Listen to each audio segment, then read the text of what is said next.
ba thì ba chụp để số pi này mà bọn bà ai lần nào bọn này cầm pong tẹp từ video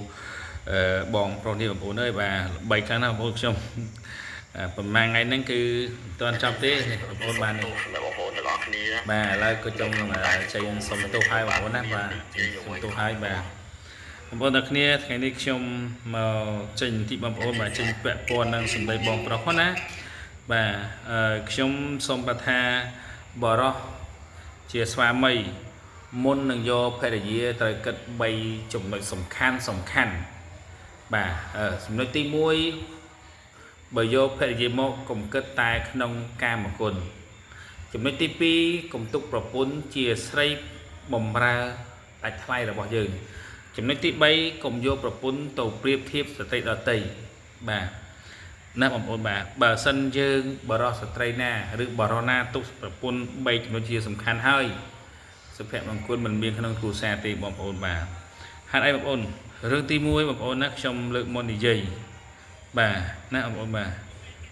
เรื่องตีมวยบ่าสัญญาตุกประปนยืงเชี่ยสตรีสบายขนมการบางคนโน้บอมโอนมันประปนยืงเหมือนแมนเชี่ยสตรีเราลุยตีประปนยืงเหมือนแมนเชี่ยสตรีเป็นชาชาตีบ่าประปนยืงเชี่ยประปนซอชบับได้เอาปูมันไอตุกดาวยืงบอมโอนนะบ่าในตอนนี้บอมโอนบ่าhai bà ôn bờ sânយកមកហើយសបាយក្នុងការមកគុណបង្ខំគាត់នឹងគាត់មានរោគប្រចាំកាយផងសុខភាពគាត់មិនស្រួលផងគាត់មានថ្ងៃខែរបស់គាត់ផងយកបង្ខំគាត់នោះហើយសុភមង្គលគ្រួសារមិនថិតថេរទេ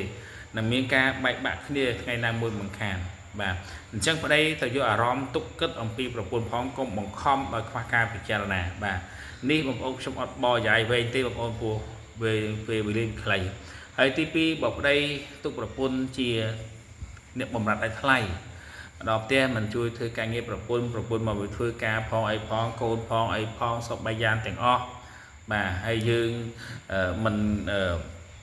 ជួយគិតគូរអីគាត់ក៏ពិបាកបងប្អូនណាបាទរឿងនេះបងប្អូនអាចយកជួយបាន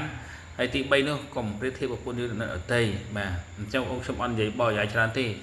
បើយើងមើលប្រពន្ធគេស្អាតអីស្អាតចាឯងគេខ្លាក់ម៉េចប្រគិតថាតើយើងរកថវិកាគ្រប់គ្រាន់ឲ្យគាត់ធ្វើខ្លួនទេបាទគាត់ចំណាយទៅលើកូនផងចំណីអាហារផងអីផងការហូបចុកប្រចាំថ្ងៃសប្តាហ៍ទាំងអស់អញ្ចឹងអត់គ្រប់គ្រាន់ទេបងប្អូនបាទអញ្ចឹងកុំទៅព្រៀបធៀបប្រពន្ធនឹងអតីបាទវាអត់ត្រូវទេបងប្អូនណាហើយដូច្នេះហើយរឿងសុភមង្គលគ្រួសារមិនមែនជាតែកើតឡើងឯងបងប្អូនទៅតែមានការយកចិត្តគ្នាទៅវិញទៅមកអធិស្ឋានគ្នាបាទទៅសុភមង្គលក្នុងគ្រួសារវាកើតឡើងហើយបើថាយកតែប្រពន្ធដើម្បីក្តីសប្បាយទេកុំយកប្រពន្ធល្អជាងបងប្អូនណានៅលីទៅហើយចង់សប្បាយទៅក្រៅទៅឲ្យលឺចប់រឿងបាទគឺចប់រឿងតែម្ដងប៉ុន្តែប្រពន្ធយើងអ្នកបងប្អូនបាទនៅពេលយើងឈឺប្រពន្ធយើងមកមើលថែយើងនៅពេលជួបបាត់អីផ្សេង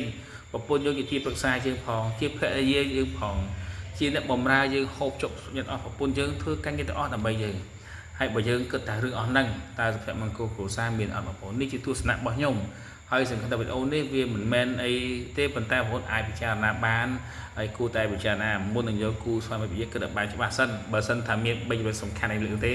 ទី1យកប្រពន្ធដើម្បីសប្បាយក្នុងការមកគុណទេសូមកុំទាន់យកទី2បើទុកប្រពន្ធគ្រាន់តែទាស័យទេសូមកុំទាន់យកមិនតែថ្លៃណាហើយបើទុកប្រពន្ធតែយកមកមិនឲ្យកាន់លុយកាន់កាក់ទេហើយពីធៀបប្រពន្ធអតីសូមកុំទាន់យកប្រពន្ធណា